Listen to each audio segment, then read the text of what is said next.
커서 뭐가 되고 싶어? 여러분은 어렸을 적 이 질문에 자신있게 대답할 수 있었나요? 저는 어렸을 때는 너무 말하고 싶은 게 많아서 고민이었는데 시간이 흐르면 흐를수록 질문한 사람의 기대에 부응하면서도 진짜 될 수 있는 가능성이 있는 것을 찾아내느라고 고민에 빠졌던 기억이 있습니다.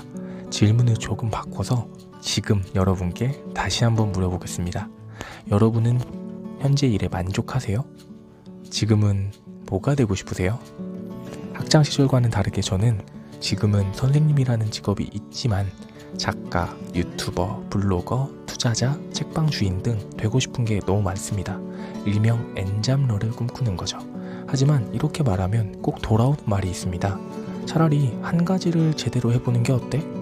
이것저것 해보고 싶은 제가 잘못된 걸까요? 그럼 꿈이 많다고 이야기하는 아이들은 잘못된 걸까요? 결론부터 말씀드리면 엔잡러를 꿈꾼다는 건 여러분이 다능인이라는 특별한 사람일 가능성이 높다는 뜻입니다. 이런 다능인에는 스티브 잡스와 아인슈타인, 팀 페리스토스케이슨이 나쁜 건 아니겠죠? 오늘의 책 모든 것이 되는 법의 저자 에밀리 와프닉은 직업과 진로에 관한 전통적인 생각을 뒤집으면서 다양한 호기심 그리고 열정을 깨뜨리지 않으면서 엔잡러로 살아가는 현실적인 방법들과 조언을 나눠주고 있습니다. 오늘 영상을 끝까지 시청하시면 꿈이 많은 게 절대 잘못된 게 아니라는 것, 그리고 엔잡러로 살아가는 새로운 방식에 대해서 이해할 수 있을 겁니다. 다만 오늘 내용은 조금 어려울 수 있으니까 천천히 이해하시면서 따라오셨으면 좋겠습니다. 당신의 더 나은 삶을 위해 핵심만 짚어드립니다. 지루한 일상을 설레는 일상으로 바꾸고 싶은 분들 구독과 좋아요. 에밀리 와프닉은 커리어 코치이자 강연가, 블로거, 뮤지션, 디자이너, 법학도, 영화인 등 다양한 길을 지그재그 걸어오면서 경험했던 것들을 바탕으로 꿈이 많은 사람들을 돕고 있어요. 정말 어마어마하게 다양한 일을 했죠. 그녀는 한 직업에 만족하지 못하고 이것저것 시도하는 꿈이 많은 그녀와 같은 사람들에게 새로운 이름을 붙여줍니다. 멀티 포텐셜 라이트, 우리말로 하면 다능인입니다. 많은 관심사와 창의적인 활동 분야를 폭넓게 아우르는 사람을 뜻하는 말입니다. 다능인에 대한 오해. 앞서 말했듯이 다능인들은 이런 이야기를 많이 듣습니다. 9가지 일을 두루 섭렵하는 것보다 한 가지를 제대로 하는 편이 낫다. 여러 가지를 한다는 건 그 모든 것에서 평범해진다는 의미다. 그녀는 이런 이야기는 전문성이라는 측면에서 바라본 것일 뿐 창의력과 독창성 그리고 열정을 모두 똑같이 중요하게 생각해야 한다고 말합니다. 세상이 바뀌었죠. 회사가 내 미래를 책임져 주지 않아요. 다양한 능력을 가진 사람이 대우받기도 하고요. 다능인, 엔잡러가 인정받는 시대가 됐습니다. 요즘 특히 엔잡하는 허대리님을 필두로 해서 엔잡러들의 기세가 어마어마하죠. 제 지인의 경우에는 마케팅 회사를 다니면서 주말에는 사진작가로 활동을 하고 있어요. 단순한 취미 활동이었던 사진 찍기가 돈 버는 능력으로 탈바꿈된 거죠. 이런 엔잡러들의 탄생은 한 가지를 최고로 잘하는 것도 물론 좋지만 여러 가지를 골고루 잘하는 것도 충분히 인정받을 수 있다는 반증이 됩니다. 다능인이 가진 슈퍼파워. 어쩌면 다능인들은 단지 제대로 인정받지 못한 실력자일 수 있다. 그리고 또한 우리만의 고유한 강점을 지니고 있을 수 있다. 다능인은 그들만의 슈퍼파워를 가지고 있습니다.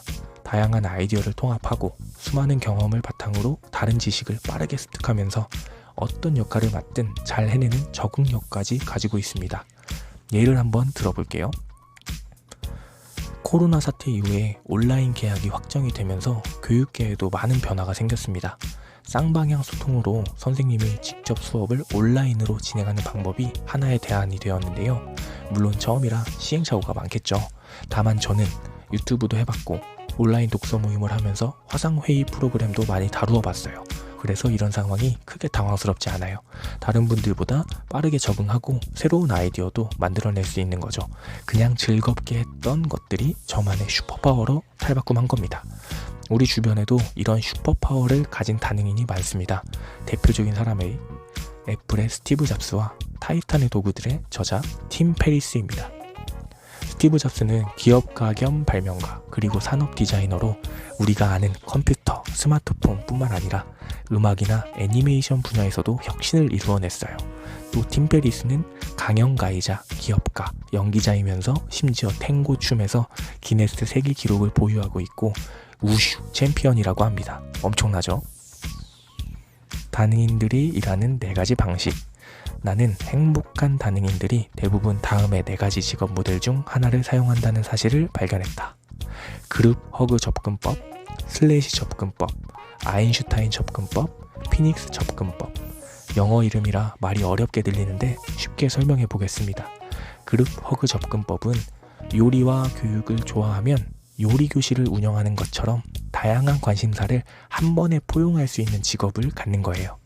슬래시 접근법은 여행 가이드 슬래시 요가 강사 슬래시 프로게이머 이렇게 아예 다른 여러 사업이나 파트타임 직업을 갖는 걸 말해요.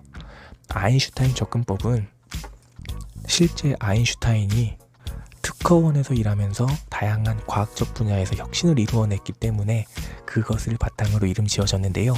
생계를 책임지는 풀타임 일이나 사업을 하면서 부업으로 다른 열정을 추구할 만한 충분한 시간과 에너지를 남기는 걸 말합니다. 피닉스 접근법은 한 분야에서 일정 기간 동안 일한 후에 아예 새로운 분야에 가서 또 새로운 일을 시작하는 걸 말해요. 여러분은 어디에 속하시나요?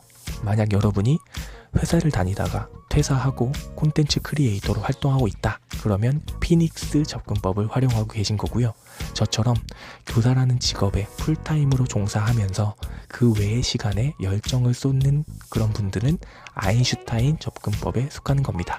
그래서 주로 엔잡러 분들은 아인슈타인 접근법에 속하겠죠. 나는 잘 모르겠어.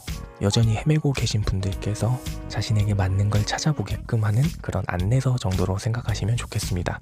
다양한 접근법을 상황에 맞게 섞어서 활용해도 되니까 그 점 잊지 마시고요. 지금까지 이해하셨나요? 마지막 파트가 제일 중요합니다. 이제 다 왔습니다. 조금만 더 힘내세요. 다능인에게 꼭 필요한 것, 시스템.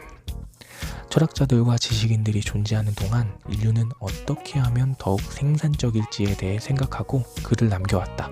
하지만 대부분의 조언들은 다능인들을 염두에 두지 않고 만들어졌다. 지금까진 전문가만이 최고로 인정받았기 때문에 그들을 기준으로 만들어진 조언은 다능인들과는 사실 맞지 않습니다. 그래서 다양성의 측면에서 생산 시스템을 재설계해야 해요. 다능인들은 관심 분야가 많아서 어디에 어떻게 집중해야 할지 헤매기도 하고 시간 관리는 어떻게 해야 되는지 또 금세 일이 지겨워지는 그런 어려움을 겪기도 합니다. 그 문제를 해결하기 위해서 시스템을 구축해야 합니다. 그 핵심은 우선순위, 시간 관리, 그만두기, 시작하기 이렇게 4가지입니다. 하나씩 설명해 볼게요. 우선순위를 정한다는 건 하고 싶은 프로젝트들을 지금 당장 해야 되는 것과 나중에 해도 괜찮은 것 이렇게 2범주로 나누는 것. 그리고 시간 관리는 하루에 자기가 가장 집중이 잘 되는 시간대를 확인해서 그 시간에 프로젝트를 진행하는 겁니다. 우선순위에 맞게 먼저 시작을 해야겠죠. 또 프로젝트 몰입 방법을 활용하는 것. 이렇게 3가지가 있습니다. 그리고 그만두기. 처음에 계획했던 부분을 다 이뤄서 이제 그 일이 그만두고 싶은 건지 또는 게으름이나 일이 두려워서 일을 그만두고 싶게 하는 건지 구분을 해야 한다는 거죠.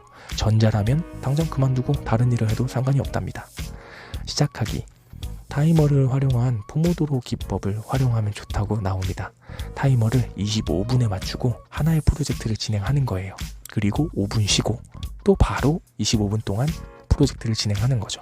그렇게 총 4번 진행을 하고 휴식을 하는 겁니다. 간단하게 제 일과로 예를 들어보면 저는 새벽에 집중이 잘 되는 타입이라 그때 글쓰기, 독서, 운동을 합니다. 그리고 미리 정해둔 우선순위대로 하나씩 일을 해치워가는 거죠. 독서, 글쓰기, 운동 이렇게 이 순서로요. 이걸 타이머를 맞춰두고 25분씩 순서대로 하는 겁니다. 그러면 25분 하고 5분 쉬고 25분 하고 5분 쉬고 이렇게 1시간 30분 동안 제가 원하는 3가지 프로젝트를 해내는 겁니다.